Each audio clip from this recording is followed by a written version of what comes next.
Booz Allen is delivering mission-ready solutions, AI-powered, software-defined, and commercial-first. Combining deep mission experience with commercial partnerships, Booz Allen is defining a new defense industrial base, a network that crosses traditional boundaries to scale non-traditional technologies and brings our best tech to the hands of the warfighter faster, effectively delivering technology for today and tomorrow. Booz Allen, accelerating outcomes for today's warfighters. Hello and welcome to the Emerging Tech Horizons podcast. I'm Arun Seraphin, Executive Director of NDAA's Emerging Technologies Institute. Today we're going to talk about the recently passed and signed into law fiscal year 2026 National Defense Authorization Act, the big defense policy bill that we always wait for every year. And this year in particular, we've talked about how much acquisition reform was going to get into that NDAA because of the work that was being done simultaneously both on the House and the Senate side in the perpetual task of fixing defense acquisition. Joining us now to recap what actually happened is the repeat guest, and welcome repeat guest to the podcast, Mr. Moshe Schwartz. He's President and CEO of Etherton and Associates, as well as the Senior Acquisition Fellow at NDAA. Moshe, thanks for coming back on the podcast. Thank you for having me back yet again. So NDAA passed, signed into law by the President in December 2025. We're now sitting in January. So give us the state of play of what's happened with this bill, and then we'll start to dive into some of the acquisition provisions that we're in. Sure. And as an acquisition person, and I know you also have the acquisition streak in you, this is the bill that I really think is the big, beautiful bill because it is big and there is a lot in there. In fact, I would argue that this, from a substance perspective on acquisition reform, is probably one of the most important NDAAs in at least 50 years, if it all gets implemented and carried out, which is always a big if. Not that that will, in fact, solve everything. We are bound to have Title VIIIs and other titles in the future, but there is a lot in here. And it was bipartisan. And I would suggest there are probably, just from an acquisition reform perspective, there was a whole title, a Title 18 in this bill on acquisition reform. So you had Title 8, which every year is acquisition related and other industrial base, small business and all those things. And then we also had Title 18, just focused on acquisition reform, to give you an idea. And this is pretty high profile acquisition reform. It was even mentioned, I noticed in the mainstream news, that these acquisition reform things, which are usually below the radar of the general public, Washington Post editorial page cited some of these reforms. And so you're right, it's a different level of acquisition. And it's interesting, we did podcasts with Dave Berteau recently. It follows on decades of acquisition, and he went nicely through what happened in the 80s, what happened in the 90s, acts like the Federal Acquisition Streamlining Act. And so what you're saying is we will remember this one in the same way we remember FASA and the Weapons Systems Acquisition Reform Act and what John McCain and Mac Thornberry did in 2016. That's very interesting. If it gets implemented, yes, I totally agree. Okay, so that's the stage we're at. Sign it to law. There ought to be a law. Okay, now there's a law. Now what is the department doing with this law? Exactly. And we shall see. We don't know yet what the department is going to do, although we do have some inklings, because DOD and the Secretary of Defense, Secretary of War, back in November, had a big press conference and they rolled out their acquisition strategy. And a lot of the things that were talked about at that briefing and in those documents that were released and in that strategy are very much in line with what was in this NDAA. And a lot of the things that DOD is talking about, like buying commercial, like program portfolio acquisition executives, which we'll talk about shortly, is in the bill, and is also DOD is rolling it out. So if you're wondering, will DOD implement it? It looks like not only will they implement it, they are partners. Congress and the administration seem very much to be partners in this effort. Yeah, so you're saying it was bipartisan, which is good. Bicameral, right? House and Senate wanted to do this, but also the department is on board. So this is not acquisition reform being forced down their throat, maybe like what happened with Weapons System Acquisition Reform Act, where they kind of resisted some of it. it's not even like what seems to be playing out a little bit on the appropriations side, where the Department of Defense or Department of War is pushing for more flexibility, and commissions are talking about flexibility, but the appropriations bills are coming out slightly with a different tune to them. And you're saying everybody's kind of aligned. Well, and I would say not only are they aligned, it's not that the Department of War is on board. They are active participant, right? Which is also remarkable. Okay. So now, let's start with the most exciting. What were the biggest, most heated and controversial things that went into the building of this final NDAA, and how were they resolved? Sure. So I think the debate, there were two issues that got a lot more debate than other issues that were a bit controversial of how they would come out. The first one is non-traditional defense contractors, right? So the definition of a non-traditional defense contractor is very technical. What it means is any company that for the prior year has not had a full cost accounting system contract, which is usually cost contracts. So generally, with some exceptions, no small business could be a non-traditional because they're not CAS covered, as it were, full CAS. And most commercial companies not. In fact, there was a report that was put out that estimated that roughly 90% of all companies in the defense industrial base are non-traditional. So is that 10%? There were three proposals, all from the Senate side, on non-traditionals. One said, let's change the definition to expand it a bit. That did not get in. That was dropped. One said, if you're going to buy from a non-traditional defense contractor, you must buy as if it is commercial. Whether it's commercial or not, you have to buy as if it's commercial. That did not get in. That is a little change from the current law. The current law is that the department may buy from these companies as if it's commercial, so they can do it if they want to. This would have required it. And the third one... And on that one. Yeah. That's kind of common sense, right? So just because I'm a non-traditional company that's never taken a traditional defense contract, everything I produce isn't necessarily a commercial. Right. I could produce a hypersonic weapon for you. And there shouldn't be a law that says that that's a commercial item. I won't disagree with you. Okay. And then the third one, which did get into law, is an exemption for certain things for non-traditional defense contractors, exemption from certain certified cost and pricing data requirements, from some auditing requirements, about, I think it's 11 or 12. All the bureaucracy and paperwork that usually happens when a contractor enters into a contract with the Pentagon, things like the auditing trail, things like how much did this item actually cost you, that they use to keep track of what's going on and arguably to get a fair price, right? We're talking about some of those things you're allowed to keep out of the way of these non-traditional contractors. Yes, but it raises a very interesting philosophical question. And it's not just philosophical, there's practical implication here, which is, why shouldn't these things apply to non-traditionals? And one argument is because then those companies won't want to work with DoD. Got it. And some is because it stops them from being innovative. It stops them from being competitive. It stops them from a lot of the things that we want. If that's true, if it stops non-traditional defense contractors from being innovative, does it also stop traditional defense contractors from being innovative? And I guess what I'm suggesting here, I don't know if it's right or wrong, but it's an interesting question of, if it's something we don't want on certain companies, why do we want them on any? What is the value? If there is a value, should it apply to everybody? If there isn't a value, should it apply to anybody? Of course, understanding that sometimes you need a little bit of a push to get people into the industrial base, and that makes total sense. But there's no off-ramp for the definition of non-traditional contract. So those non-traditional changes that were proposed all didn't make it. Right. Only these exemptions. Okay. So that was one, but there was a lot of conversation of non-traditional. And there are other provisions that will be helpful to non-traditional, but they weren't necessarily targeted to non-traditional. And we'll talk about this. Okay.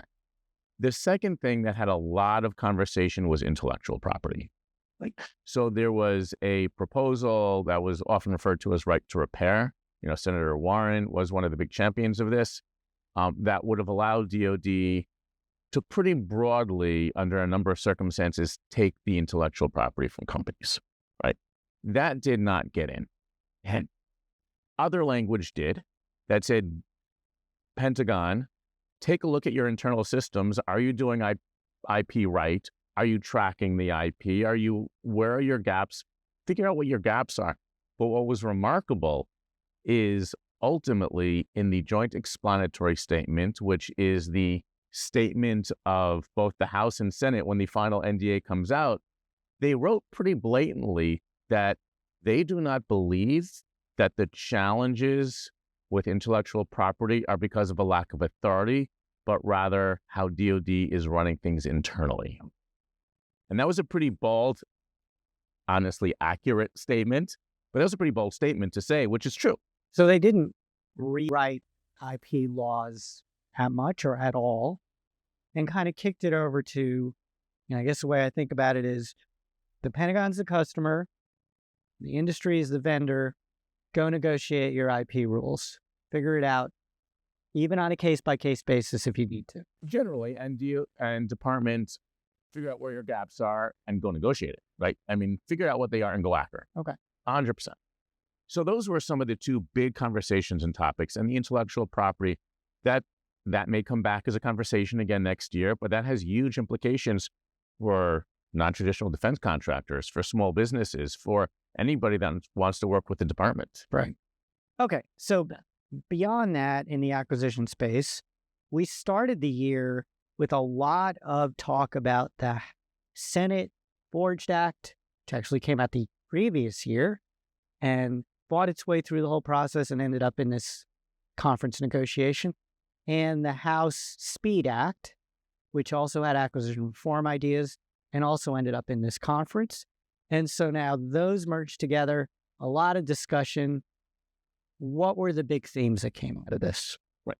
So I would suggest there were 5 big themes in the area of acquisition reform specifically. One is opening up the aperture, expanding authorities. The second is best value. So whenever we talk about acquisition, we always think about cost, schedule, and performance. I always think about cost first, because it's not just first, but that how our statutes have been. This really goes after best value. The third is buy commercial. Now, I know you're going to say, Moshe, every year there's something in the bill that says buy more commercial. And that is true. But these were much more extensive and original than I think many years have in fact been. I would say the fourth is roles and responsibilities. They really started trying to shift some of the roles and responsibilities of different people and different entities within the department that impact acquisition. And I would say the last one is really streamlining. In fact, I think it was something like 70 provisions of law were repealed in this year's NDAA, many of them out of date, but that is a good thing. I hope none of my good ideas were repealed. Oh, definitely not. Definitely not. Okay, I like that. So you talk about 5 areas, but how do I make sense of what they did sort of writ large? Oh, that's a great question. So being a technology podcast, we should probably bring in a scientific equation, right? So the equation for force is F equals ma? Yes, mass times acceleration, right? So the way I've been thinking about this, and this started because I had to do some science homework with my daughter, right, is we could adapt that formula. Military force equals mass times acceleration times capability times cost. And everything that they tried to do in this bill, and the administration is trying to do, and the department is trying to do in acquisition reform, fits into those 4 buckets. Let me explain how. Mass. What is mass?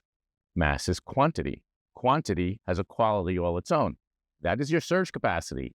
We've been talking about surge capacity, okay? The A, acceleration. What's acceleration? Speed. Speed to development, speed to deployment. We've talked about that a lot. The third one is capability. And this bill has a lot on capability and overmatch and investing in research and engineering and investing in the industrial base to have capability advantage. And the last is cost. And I'm going to suggest not the cost the way we always have thought about it is what is the department paying or how much profit is the contractor getting, but cost differential. We can't spend as a country $1.5 million on a missile to shoot down a $50,000 drone. That does not, in a long term, make sense, particularly against potential near peer-like chain. everything fits into that. All five of the buckets that we talked about fits into that equation. Okay. So let's take apart one of your 5 areas then. Opening the aperture, which I guess touches all those 5 areas in one way or the other. What are some of the things they kind of did in that space? Oh, great. So there's some provisions, like there's one on the Defense Industrial Base Fund, and that is a fund that allows the department to invest in the industrial base. And it had only been allowed to be used for certain things. They opened the aperture for that. Now, that fund can be used for castings, forgings, microelectronics, machine tools, critical minerals. The list goes on. It couldn't be used for that before. Right. In addition, it gives DoD authority to make awards to third parties to support investments. So this is really opening up the aperture for the use of this fund. There are other things that were expended as well. So there's an authority to make acquisitions for experimental purposes. That had a very prescribed list of how it could be used. It was viewed as a science and technology authority, right, for the most part. Well, not anymore. It's still science and technology, and make a few things and then add even more. It's really wide open. So that is what I mean by opening up the aperture. Another thing that they did, and we'll talk about that more if you want, is consumption-based acquisition. Yeah. And they opened up the aperture of how you can do that and how you could use advanced payments for consumption-based. So help me out. What is consumption-based acquisition? So consumption-based acquisition is if you are buying something on a fixed price basis in metered units. The easiest way to think about it is your water bill, your electric bill, your phone minutes, right? You know how many minutes you've used. You're paying X cents per minute. That's consumption-based. And so you're saying that maybe we use drones and purchase them the same way? Well, in theory, drone use, you could. Satellite communication, you can, right? So there are a lot of things that lend itself to that as a service, right? And almost anything as a service. So the authority allows this to be used across various types of money for procurement, for R&D, for modifications, for lots of things. So that's expansion number 1. Expansion number 2 is the law requires, before the NDAA and even now, that you can't do an advanced payment without the contractor giving consideration. What this NDAA said is... Consideration means a deal. Yeah. Some kind. Yeah. This NDAA said, except to some degree for consumption-based, which is not unheard of in commercial markets, right? As long as it's a commercial construct of how the department is buying it, then they can use the commercial payment construct, because sometimes you get a phone and you're prepaying a month in advance, for example. Right. So that's what it is. And then the other thing that they said, which is interesting, is if you have a modification of your product or service on this contract, as long as it's less than 25% of the value of the whole contract, you don't need to recompete that. That is another example of opening up the aperture. All those things do 2 things. It sounds like it potentially could improve speed. It also creates a word that's sometimes a good word, sometimes is a curse word, flexibility for the executive branch. That's the other F word. And their industrial partners. So as the Department of War absorbs all of this, it sounds like a lot of these things are clever, but require 1, training, and 2, oversight. Yes. Okay. And that, I think, is one of the challenges we are going to see with the implementation of all of this, is getting the acquisition workforce to know and embrace and be willing to use these authorities, particularly given that they are new, and particularly given the workforce today, because since January, the department has lost approximately 3,100 contracting officers, 1102s. With experience. Many, yes. Yeah. And so the speed is good. Interesting arrangements with industry are good, but it's taxpayer money we're spending, and we're trying to deliver products that work to our operational forces. Correct. Okay. All right. So opening the aperture. Right. All right. Now there's this idea of, hey, I used to buy everything based on the cost. It was a dollars and cents decision. You're talking about this idea of embracing the concept of best value? Yes. So there are a lot of places in this bill where they talk about best value. So for example, Section 1801, the first section in the reform title of the bill on acquisition reform, sets out what they believe their vision is for the acquisition system. And they specifically talk about best value. And you will see the term best value used in a number of places. So for example, there's a section 1812 in the bill, that does a number of things. But one of the things it does is it says when DOD is buying off of a GSA schedule, they should use best value. Before this NDA was passed, they were required by law to buy lowest price. Now they're saying, let's buy best value. So in theory, if you're going to get a little more capability, better performance, maybe lower repair rates or something like that, you can pay a little more. You should pay a little more, right? It's not more that you could, it's you should get best value. And this is the way I would think about it, right? So when our first kids were young, and you always traumatize the first ones because you don't know what you're doing yet. So we would buy the lowest cost backpacks, right? And we would buy the lowest cost backpacks every year because the backpack fell apart after about a year. Then we got a little bit smarter and we started to buy substantially more expensive backpacks that lasted 5 or 6 years. But in reality, it was a better value because we were buying less often. So we were saving money and saving time because we don't have to go shopping all the time. And they worked better for the kids. So that's what I mean by best value. So you should pursue the best value. I pick up my backpacks at NDAA exhibit halls. Great place to get backpacks. Everyone should go visit more NDAA exhibits. I agree. And so every time we go, we'll get an NDAA backpack. Right. Excellent. And there are other places that they also talk about best value in other sections. I'll just mention one other one. There's talk about the product support manager. And it talks there about best value as well. Make sure you're getting best value.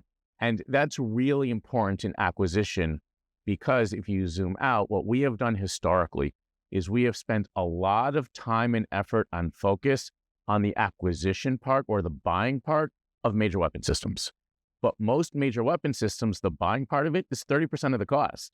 The operations support, the fielding of the jets and the tankers and the ships and the Humvees, that's 70% of the cost. Okay, so in theory then, the department could be thinking about the life cycle cost rather than just the upfront cost. That would be part of best value, yes. Okay. How does that change potentially the behavior of someone trying to sell to a customer who's now empowered to think about best value? What it removes is the incentive to drive down cost at all expense, pun intended, I guess, in this case, right? Upfront cost. Drive down cost, period. Yeah. Right? And sacrifice quality, right? So maybe you don't hire the person with more experience. Maybe you don't use the metal pipe, you use the plastic pipe that will degrade faster. Maybe you don't build it in a way that makes it easier to fix modularly, but is more expensive to construct. Right. Okay, so now when I think about best value then from a government customer perspective, how does it affect the requirement side? And then how does it affect me actually comparing prices? How does it affect competitions? Right. So the first thing to emphasize is best value doesn't mean don't consider price. It's one factor, right? So price is one factor, but performance is the other factor, right? Like buying a car. You can get a cheaper car, but won't go as fast. It might not be as safe. So from the government perspective, that's exactly how you're evaluating it. Is what's the price and what am I getting from it based on performance, survivability, longevity of the item, all those things. But if it meets the requirement, it meets the requirement. Does best value allow me to pay more to go above the requirement? Absolutely. Absolutely. Because if I could get for $10 a backpack that meets the requirement, but the requirement was only survive 2 years, but then I could pay $12 to get the backpack that will last 7 or 8 years, that would be the way to use that best value. So you could pay a little bit more for that better value. Okay, before we move off best value. Yeah. what if there's no requirement? Does best value allow me to say, this is still valuable for a capability for the Pentagon and for our operational forces, even though strictly there is no requirement? I mean, like a broad announcement? Yeah, I want to award a contract for this clever new gadget technology, which I know is going to help the warfighter. There's technically not a requirement, but it provides value to the warfighter. Then you got to find someone who will buy it. Okay. Who's got the money? Because the budget still is going to be driven by The budget absolutely controls. Okay. Yeah. But in weighing who to award to, you don't have to strictly look at price. Right. Okay. Does best value create a whole world of complexity in the bid protest world? It could, insofar as it's a more complex analysis. But if you document and you're thinking about it well, it shouldn't be a problem. Right. All right. Next on your list was buy commercial. Yes, there's a lot of buy commercial. How much more can they legislate about buying commercial? So Okay. you would be surprised at what they could put on and legislate that's commercial. And it was more than just legislating more. It was really smart thinking about how to think about commercial. So, for example, before the NDAA was passed, there was a requirement in Section 3452 of Title 10 that required DoD to maintain a list of those defense-unique laws and clauses that you could not put on a commercial contract, that were inapplicable, right? So if a clause was on this list, you could not put it on a commercial contract. Right. The problem with that is there might be a lot of things that probably shouldn't go on commercial contracts, but if it's not on the list, then all of a sudden you can put it on. Right. So they said, let's think about it differently. You can't put anything on a commercial contract unless it is on the list, right? So the work now is you have a list of things that are applicable to commercial contracts, and then you don't have to worry about things by mistake not getting put on the list. Right. So that really turns it on its head and really makes it substantially different, right? And the statute did say, except you have to put these things on the list. Certain things have to apply to commercial, but other than that, it's a big change. So if you want to put something on a commercial contract, a clause, it has to be on that list. So that's one. Another really interesting thing that they did is, before the NDAA and even now, you have to do a determination of commerciality that something is really commercial. So that still exists. But now, if you want to buy something that is not commercial, in addition, the program manager has to do a memo of non-commercial availability. Or in other words, he has to prove up the chain right, that, look, I know the law says I'm supposed to buy commercial. I dutifully tried. I couldn't find anything commercial, so I'm going to buy this defense unique thing. Right. And he has to put it in writing, and it has to go up to the PAE, the Portfolio Acquisition Executive. So that requires a certain level of, due diligence that should have been done anyhow, but putting it in writing and a little bit of a pain threshold if you want to buy not commercial. Right. Bureaucratic risk aversion works in your favor, then you kind of want to go commercial. Okay. So they did a number of things like that. And then they also did things like we talked about before. If you're doing commercial terms for consumption-based, now you can start doing advanced payments. There were other things like that in there as well. There was a lot of discussion in the commercial world about other transactions, modifying the other transactions, authorities. How much of that survived? So there was a proposal in the other transaction, the OTA language, to strip out basically the 1/3 cost share. That was dropped. That did not get in. But what did get in, and what you mentioned, is another example of opening up the aperture. A beautiful example is the CSOs, the commercial solutions openings. So before this NDAA, it had to be an innovative offering to be a CSO. Not anymore. It couldn't have been non-developmental. Now it can. And CSOs now have follow-on production authority, just like OTAs, other transactions had. But so there was in the CSO world some of that, and that is a perfect example of opening up the aperture. Okay, so both in the case of best value and this buy commercial and opening the aperture, again, you're creating a world of speed, creating a world of possibilities and flexibility, but you need a workforce that knows how to do it. They've been trained a certain way. their oversight was done in a certain way. All of that is going to change, and it won't change instantly. Right. So is there a set of people out there trying to teach people this new way of doing business? So my understanding is, going back to something we haven't discussed, the acquisition regulation overhaul, the FAR overhaul, the DFARS overhaul, the Defense Federal Acquisition Regulation Supplement overhaul, all of those have been done, right? They're now, over the course of the next year, my understanding is going to be out for public comment. And my understanding is they're now going to go to stage 2 of this overhaul, which is workforce, particularly focusing on the workforce, training the workforce, encouraging the workforce. And that's a big part of it. It's not just knowing the authorities, but having the comfort that you have the support to try it. Right. So my understanding is that is, in fact, the next step that is going to be done, not just for the FAR overhaul, but is kind of the logic of that concept.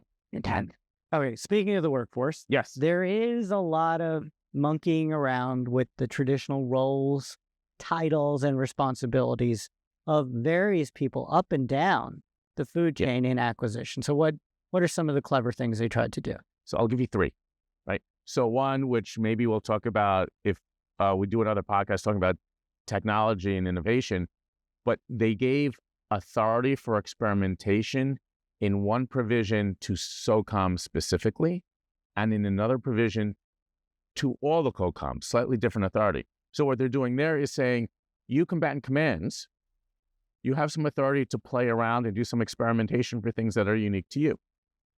That is further devolving the authority to do some of this experimentation, which goes to the capability, right? So that's one example. Another example is going back to best value and cost and the importance of sustainment. You see a lot of sustainment in this NDAA. So before the NDAA, there was, in fact, statutory authority for a position of the product support. That existed. But what this NDAA does is says that product support manager is on the same level as the program manager for buying the system, and they both equally report up to the portfolio acquisition executive. So the product support manager is the person who takes over from the program manager who bought the thing, maybe developed the thing, Right. and is the person, the product support manager is then the person who manages that technology as it's actually in operational use. Yes. Deals with its upgrades, deals with its maintenance issues, deals with its supply chain issues. So they have that thing, that program, for much more of its lifespan than the program manager does. Okay. And you're saying this NDAA elevates that position and maybe lays out more duties for that position. It not only lays out more duties, it elevates the position and it gives some guidance. But this is probably one of my favorite provisions in the NDAA. And the reason it is because it is elevating that function that is truly responsible for weapon system readiness. If we have readiness levels that we don't think are good enough, it's because we probably aren't doing the maintenance right, the training right, or any of those things that the product support manager is in fact responsible for. So what this is saying is if the program manager and the product support manager are equally reporting into the portfolio acquisition executive, it is elevating early on in consideration of the procurement, the life cycle role. Okay. And then it does something else. It says, in product support manager, what else do you have to do? And this is what you said. And this will sound familiar. It says, 1, buy more commercial. But 2, pursue best value. 3, and we didn't talk about this, but we will, I think in the next podcast, 3, use predictive maintenance. Use more technology to get to where you need to get. So it's really trying to elevate, empower, and then bring in those other reform perspectives into this role. Right. Okay. The other big thing we talked about was this concept of portfolio acquisition executive. Yes. Okay. Service acquisition executive, the assistant secretary of each of the services, that position still exists.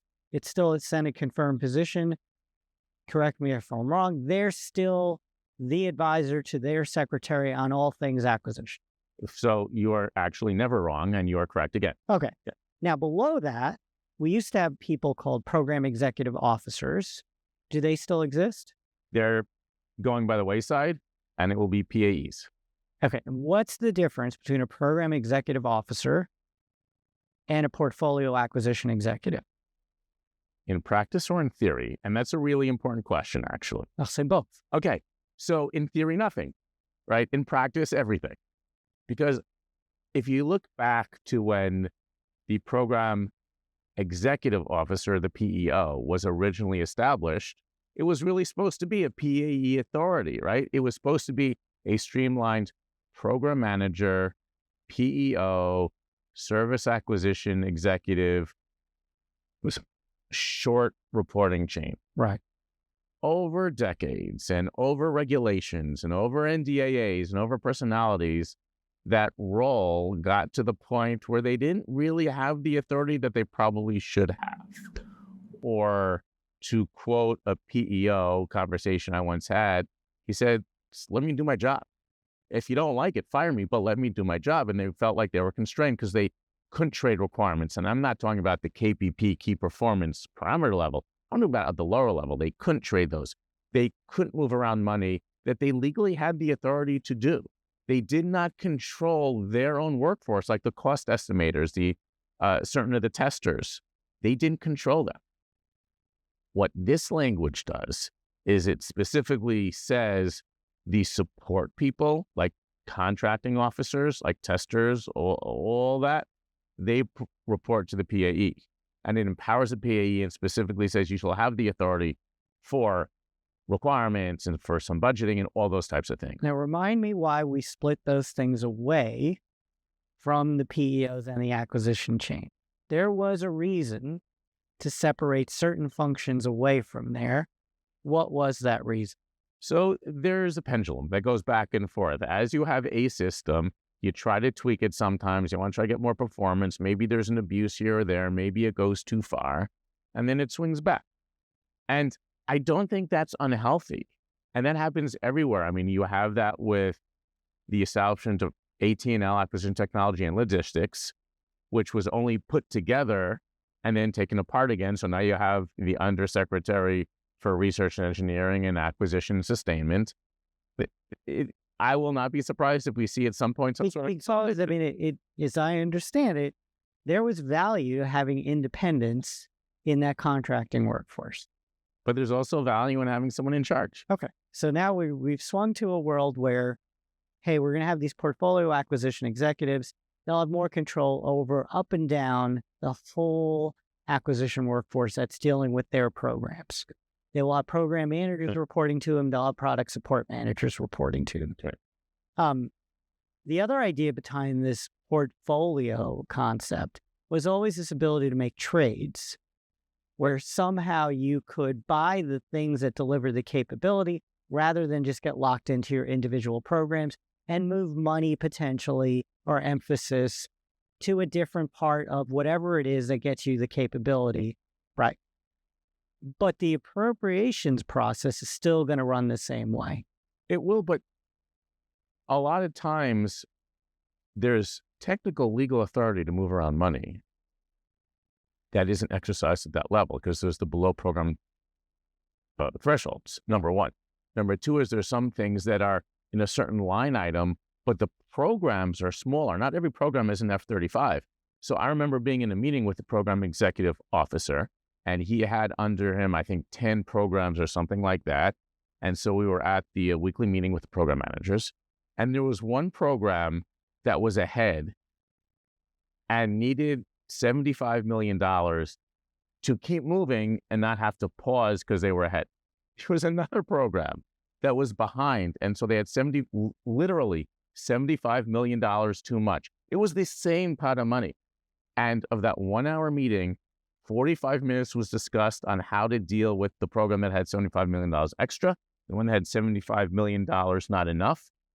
And they were both program sizes that legally they could be moved. This should solve that problem. Okay. In theory, if the appropriations staff and the committees kind of go along with these kinds of reforms. Yeah. And there's good community. Yeah. Okay. let's wrap this up with the last one on your list. Absolutely. The whole theme of streamline. Yes. Okay. Well, I mean, you talked a lot about different kinds of streamlining. What else? So a part of this bill repeals about 75 provisions of law. Some of those date back to unique provisions in Iraq and Afghanistan. Some of them go back to IT pilots or efforts 20 years ago that have just been subsumed by events or the evolution of technology. Some of them just clearly didn't work, and no one uses them anymore for a good reason, not for no reason. Right? That's 95% of those cases. In other instances, things that were in notes were put into Title 10 because very few people know how to find those things in the notes that aren't actually in Title 10. So some of this is cleaning up the underbrush of leftover law from the past that's not relevant. Some of it is making the law more transparent, easier to find. Okay. So the streamlining is more on the how do you read these documents? A lot of it, yes. Okay. A lot of it was. There were some other things that just went into certain provisions and cleaned them up a little bit, removing some of the unnecessary verbiage. But generally, yeah, even there, what you're talking about is cleaning it up. Okay. So big bill, lots of stuff got done. I did notice there's a section of every NDAA conference report, which is called Legislative Provisions Not Adopted. And there's a whole lot of those as well. So coming in with the Forged Act and the Speed Act, were all these ideas, and people from the outside are giving ideas, and there was all this discussion. And yes, big changes were made, but a lot of stuff was kind of left behind. Right. Why does that happen? So I think it happens for a number of reasons, but let's talk about three. So one of the things that was done in this bill is a number of thresholds, and this actually goes to the streamlining. A lot of the thresholds were increased. What are thresholds? So if you had, prior to this NDA, if you had a contract for a cost contract that was under $2 million, that was over $2 million, in many instances, you had to provide certified cost and pricing data. Okay. TINA, right? That was increased to $10 million threshold. Now you'd say, why was it increased to $10 million? Because you could be spending more money than you're saving just on the paperwork, right? So when it was raised at $10 million, you're still covering, and I ran the numbers, you were still covering about 80% of the dollars, but 60% less contracts, right? That would be streamlining. So that was one example of where they changed a threshold. There were a number of thresholds that were in the bill that weren't increased. And part of that is because they touched on Title 41 or other parts of the federal government that weren't DOD. Okay. And the committees didn't waive their jurisdiction. Got it. So the committees that work on this, armed services committees, couldn't get those other committees to go along with some of this stuff. Right. And so some of the stuff left behind is just things that weren't directly applicable or only applicable to the Pentagon. Exactly. Okay. So that's some of them. Okay. Others were dropped because they were perhaps a little bit early to need, or they were converted into a report that said DOD or GAO or acquisition. So it's not ready for prime time. It's not ready for prime time, or we don't know if it is. Let's get the data first. Okay. Right? Which sometimes is a really good idea. Yep. And other times it was part of the compromise conversation and discussion. They just couldn't come to an agreement. Or there was an agreement and they said, okay, we'll drop this, but take this and rewrite that. So for example, I'll give you an example. In intellectual property, there were 2 provisions in the Senate and 2 or 3 provisions in the House, right? All different competing provisions. And so they came up with an agreement that was one, but by definition, then you may be dropping one or two. And so a bunch of them get left aside. But that doesn't mean they couldn't come to an agreement. They just reform the agreement. Yeah, absolutely. But it also does indicate they've got ideas still in their heads. And maybe they're going to launch a whole bunch of them this cycle, which is starting. Very possible. Very possible. All right. Yeah. Well, I agree. It was a grand, big bill. I tried that myself. I wish these guys luck. I hope a lot of these ideas happen. I think the key here is, how's it going to be implemented? Do we have the workforce? Are they trained? Will even the oversight part of the system, whether that's sitting in the Department of War or on the Hill, allow some of these things to be tried and hopefully succeed? Or are we going to start clamping down and creating new law? So with that, Moshe, we did touch on a whole bunch of stuff, so I hope you come back and we can get back on that. I want to thank you for joining us, at least for part one of this episode, and then we'll try again on the other side to look at some of the more detailed technological provisions. Well, thank you. It's great to be here. I want to thank everyone for joining another episode of Emerging Tech Horizons. If you enjoyed this podcast, please don't forget to give it a thumbs up and subscribe to our channel. Stay up to date with all of our latest content. We are available wherever you listen to your podcasts, including YouTube. Want to extend our appreciation to Booz Allen Hamilton for sponsoring today's episode. We encourage you, please visit ETI's website to sign up for our mailing list and register for our various webinars, short courses, educational offerings, including our Tech 101 series. Special thank you to Melanie Yu and Daniel Park for producing this episode. Thanks so much for tuning into Emerging Tech Horizons.